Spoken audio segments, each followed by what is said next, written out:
அர்த்த சாஸ்திரம் என்ற நூலை எழுதியவர் யார்? கௌடில்யர், சாணக்கியர், விஷ்ணுகுப்தர். மௌரிய அரசின் தலைநகரம் எது? மௌரிய தலைநகரம் பாடலிபுத்திரம்.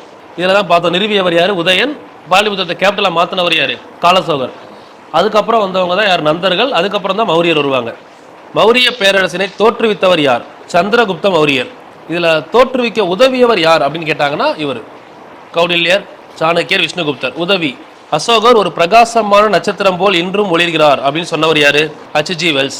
அதே மாதிரி நேத்து ஒரு நூல் பார்த்த ஞாபகம் இருக்கா? H.G. வெல்ஸ். நேத்து ஒரு நூல் தி search for the India's lost emperor சொன்னவர் யாரு? Charles Alan. ஸோ அதுவும் இவரை பற்றின நூல் தான். Charles Allen, the search for the India's lost emperor சொன்னவர் சார்லஸ் ஆலன். இவர் H.G. வெல்ஸ். தேவனாம்பிரியர் அழைக்கப்பட்டவர் அசோகர். இதை சொல்ற கல்வெட்டு எது? மஸ்கி கல்வெட்டு.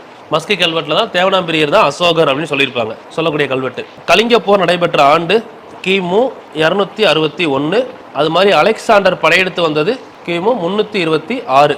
அலெக்சாண்டர் இறந்தது 323. அலெக்சாண்டரோட குதிரை பேரு பியூசி பேலஸ்.